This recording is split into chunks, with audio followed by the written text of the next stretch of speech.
welcome to We Poets. My name is Sally Baker, and I'm the host of We Poets. We Poets is a poetry show for boys and girls between the ages of 6 and 13. So if you would like to be on the program, please have your school teacher or your parents call me, and you too can come and join the fun. Also, I'm always looking for adult guests to come and tell young people something about their job or career that they can pursue when they graduate from high school or college. And we're always looking for interns. So we have a place here for everybody on We Poets. Today I have a very special guest. We don't have any children today because it's summer vacation, but we're going to march along with my very special guest, and her name is Judi Henderson.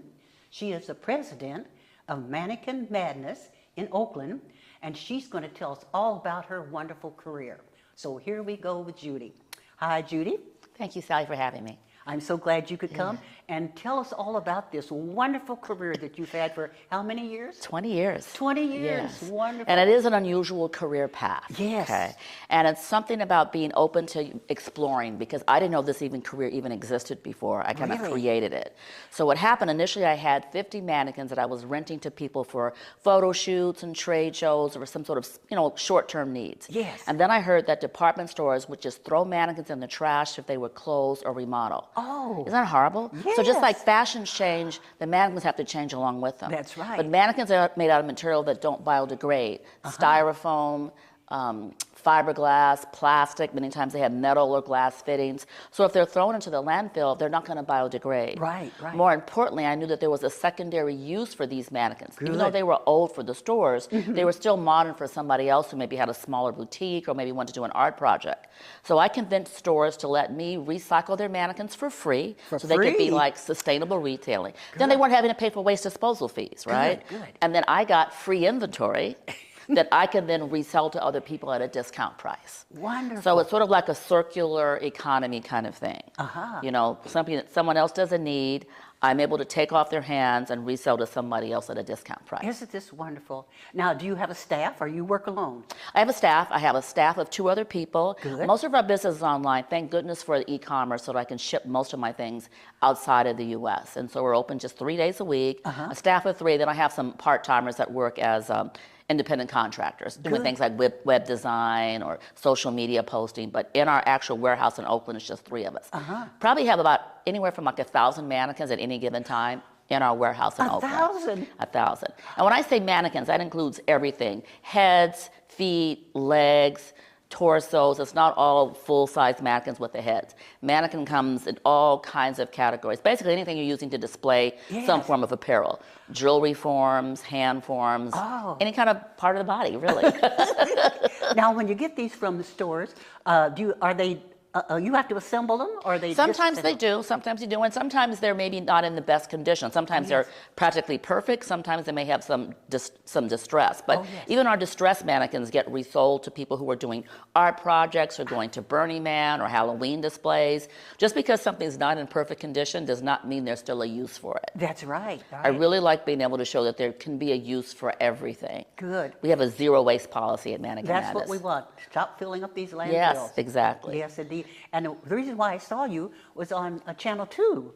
They did a story about you. And I said, I'm going to call her and see if she'll be on We Poets. And I like to share it because a lot of people you don't really think about mannequins, just kind of like passing them by the store window, and many times they're just there as silent salespeople. You don't really think about them. Yes. But they are there serving a purpose, both to sell clothes, but as I said, a lot of people are doing creative things with mannequins. And I don't know if you want to get into that now or you want me to talk about it a little bit later, about creative things. Okay. What types of customers buy mannequins besides retail store owners?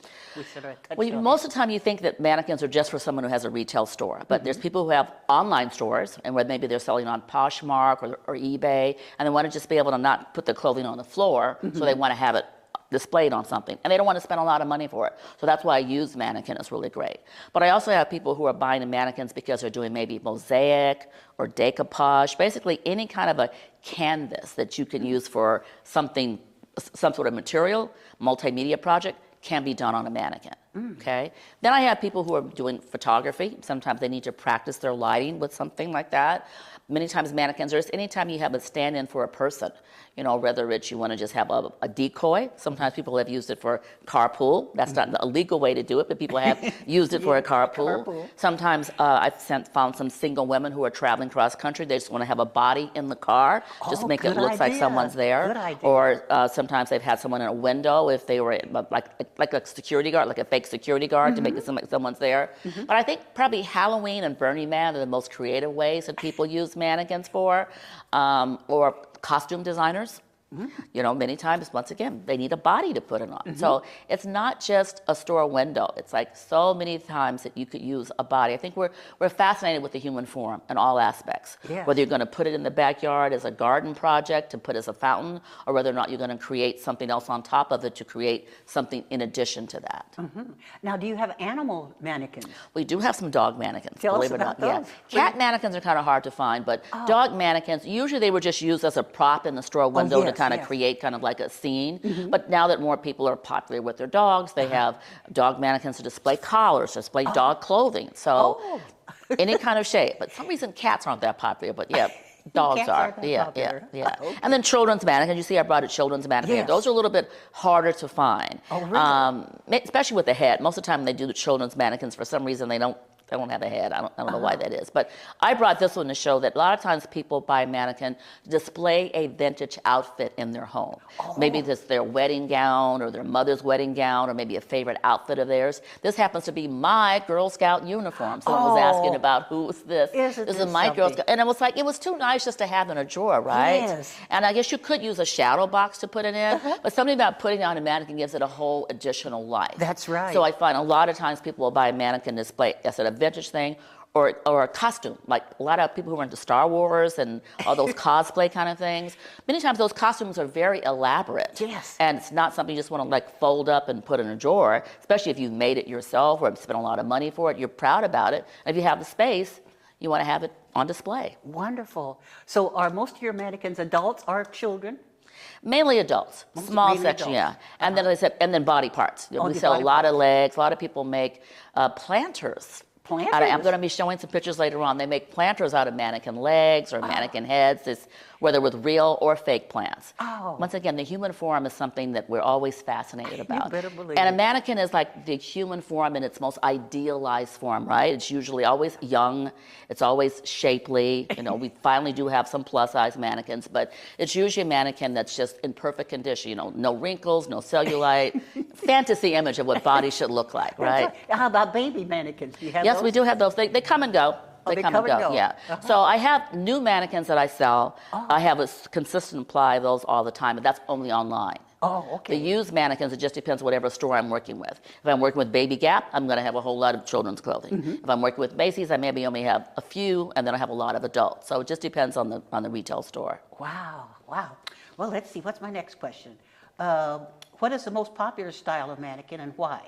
Most popular style is something like this, which is called a dress form. A dress form? A dress form. So it's still in the mannequin category, but it's a dress form, and it can either be put on a taller stand so that you can have it like really high, or something tabletop like this.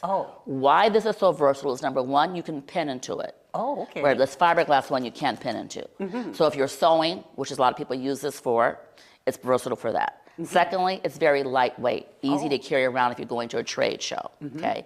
Not that easily to break, unlike something that's fiberglass. And you can use this for so many purposes. You can display clothing, you can display jewelry on it. A lot of times people, you know, are having necklaces or things like that, scarves, accessories. This is probably the most popular item that people use. And then I want to show you after we take a little break, you can put a cover on top of this to give it a whole different look. Wow. Yeah. Wow, that's wonderful. So many things to talk about with mannequins. So, okay. So why don't we take a little break? Okay. And then we'll come back. Boys and girls and ladies and gentlemen, don't go anywhere. We're going to take a break and we'll be right back.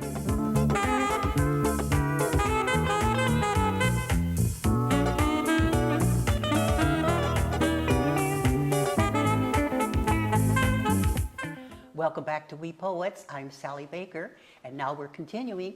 Hi, Judy. Again.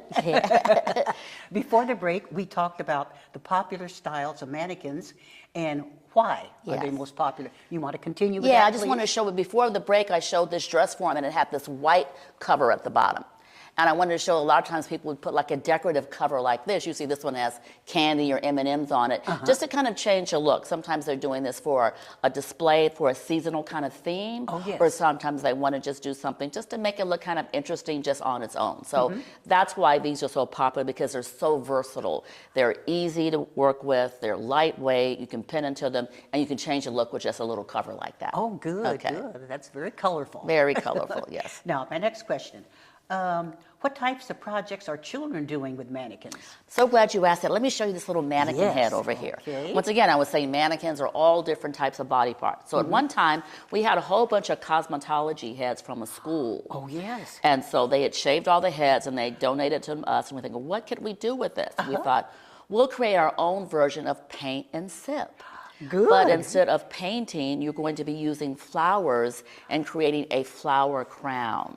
Because what happened, we got a whole bunch of faux flowers from the Macy's Flower Show. The same time we got these heads, we thought, what could we do with it?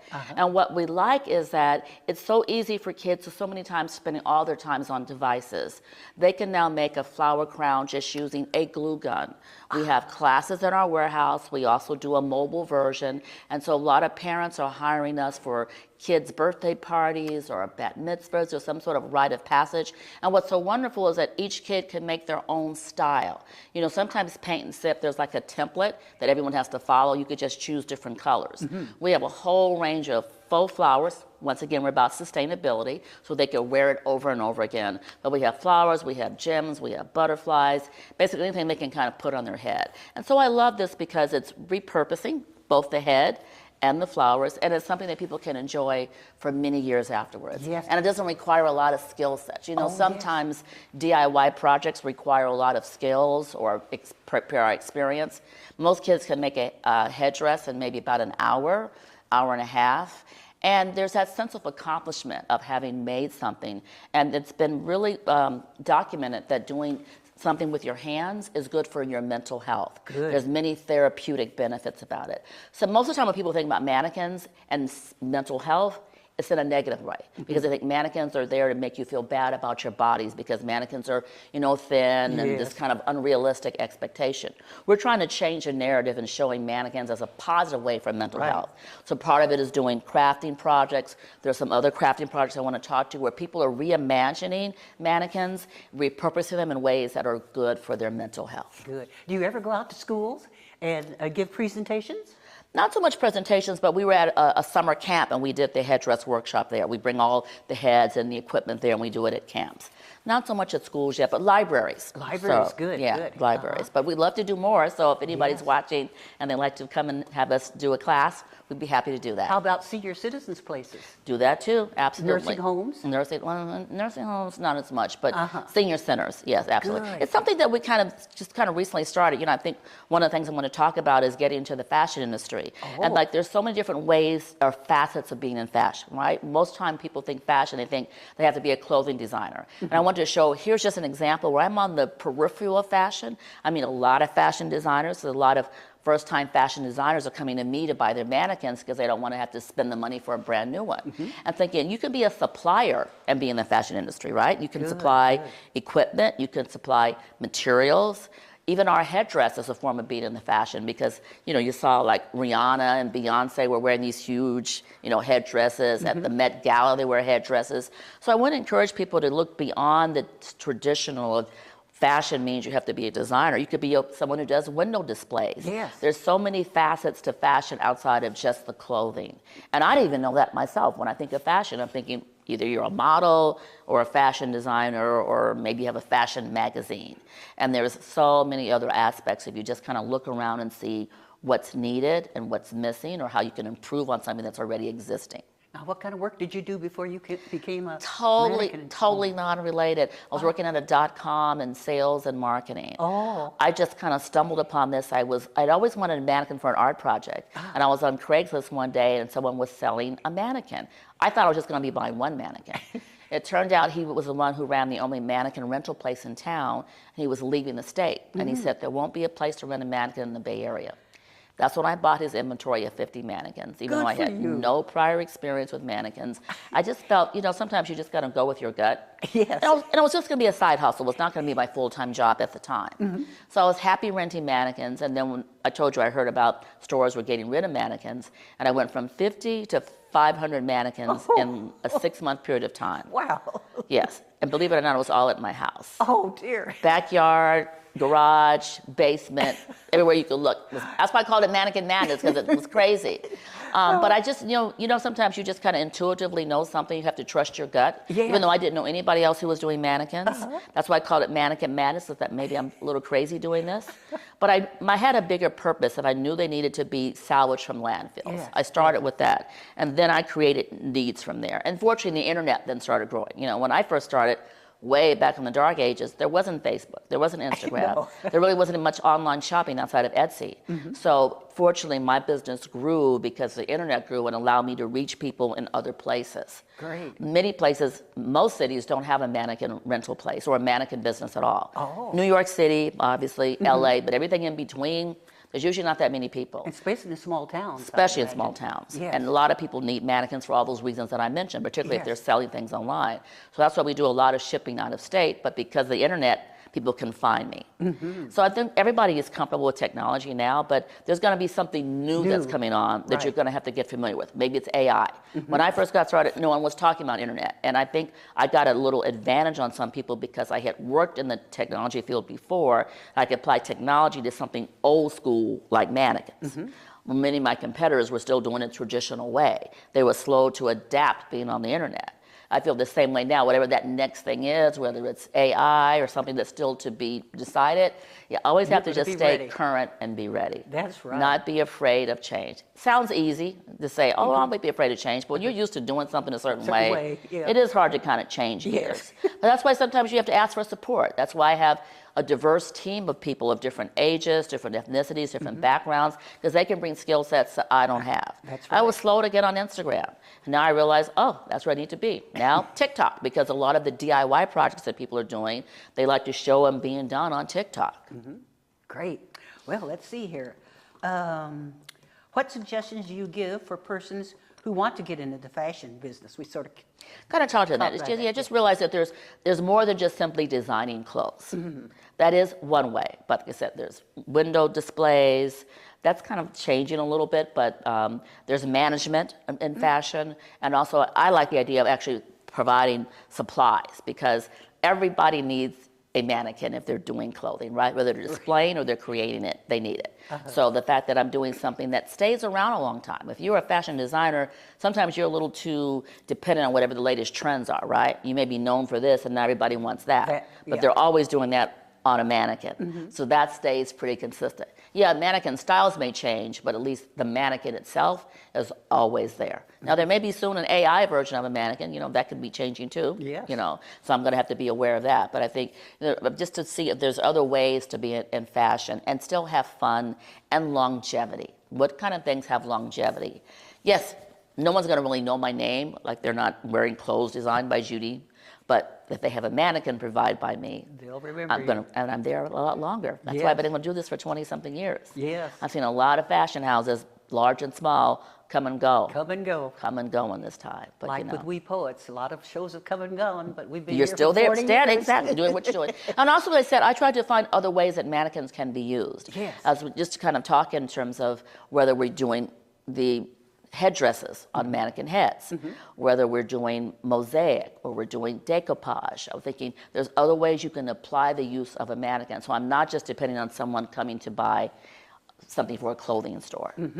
Now, my last question. What type of DIY projects are people doing today? And I'm going to show you some pictures. My favorite is they're making something called a dress form Christmas tree. Have you seen that at all? Dress form Christmas Yeah, tree. they're taking a form like this and they put it on like a taller stand, and the bottom of the skirt looks like a Christmas tree. It's made out of pine garland, just like you'd put on a tree. Really? So you decorate the bottom like you would do a regular tree with ornaments and things like that, and the top is much more fashion inspired. Oh. What's so wonderful about that is, first of all, no tree is being cut down, so it's Good. sustainable. After the holidays are over, you can take down the decoration and then use the form to display jewelry or clothing. Or what some people do is they decorate year-round. They change the skirt garland and they make leaves for fall. Or they'll do something for Mardi Gras, or they'll do Valentine's Day. We like to call it a holiday tree because it can go throughout any holiday, but it really started with the dress-warm Christmas tree. That's probably my favorite. Actually, they even had 2 on display at the White House when Michelle Obama was in office. Really? They had 2 dress-warm Christmas, not ours, but the idea they had on there. So it's really gaining in popularity, something like that. Great. And then the other kind of projects are, like I said, things like people will they'll paint on a mannequin, they'll make a planter out of it, they'll make mosaics. Decoupage and mosaics are probably the most popular that people do because it's just like a nice surface that you could use to put any kind of multimedia kind of materials on. But even things like buttons, if you've got like a whole bunch of buttons or old jewelry or pearls, people then just create their own kind of mosaic design on a mannequin form. So another picture you're going to show? Yes, I'm going to send you several pictures so you can see each example like that. Yeah, so like I said, you'll see a couple of examples of dress-warm Christmas trees and then how those can be used throughout the year for different types of holiday events. Then I'll show you some dress-warms that have buttons and pearls that really make a functional piece of art. But you know what else is popular? What? Mannequin lamps. Lamps?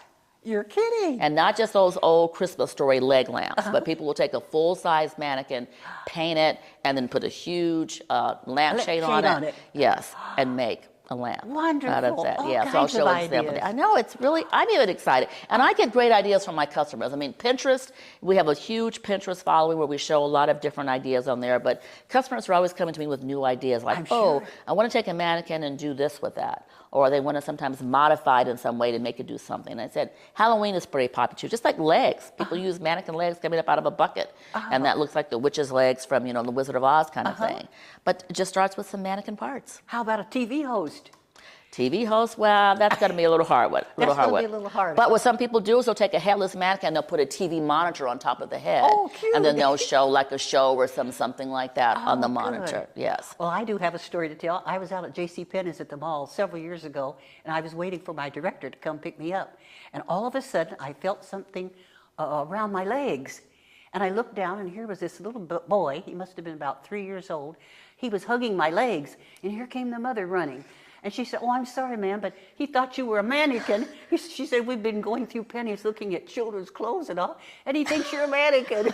So that's the first time anybody had thought I was a mannequin. Okay, that's a first. That's a first. That's a first. But people have attached drones to mannequins. Drums? Drones. Oh, yes. I don't know why, but I know that they've attached drones. I mean, I don't get surprised anymore when people come to me with an idea. I was like, "Oh, okay, you want to attach a drone to a mannequin," and I don't know what they were doing with it, but once again, it's a substitute for a human form. Bottom line. Now, before we run out of time, I want you to tell us the name of your business, where you're located, how people can contact you, please. Thank you. So the name of the business is Mannequin Madness. That's our website, and also the name of us on Instagram, Facebook, and Pinterest. We currently are in Oakland, kind of near the Jingletown area, but we're looking to move to Emeryville before the end of the year. So just check our website. Will you have more space in Emeryville? Yes. Good. And it'll be accessible. Yes. It's always ADA accessible, exactly. And we're open 3 days a week. Just look at our hours on our website. Great. Thank you so much for having me. Now, before we end, let's put out any information you'd like to give to our poets maybe watching, our interns who produce our show, or other guests. I just want to say it's been a wonderful experience, and I would encourage people to be on your show to be able to talk about what they love. Great. Well, thank you so much. It's been a wonderful show. Like I say, the first time I've ever done a show with mannequins. So we're going to be wishing you all kinds of good luck and many, many years to come. And I appreciate it. And if we have any mannequins to donate, we're going to call you, right, or email you. That's you. Well, if you need a mannequin, let me know. Need a mannequin, yes, that's right. Okay. Well, thank you so much. And thank you, boys and girls and ladies and gentlemen, for watching our show. I hope you've enjoyed it. And like I say, I'm always looking for children to come and read their poetry. I'm always looking for adult guests to come, like Judi. We're always looking for interns and sponsors. So thank you so much for watching. Goodbye.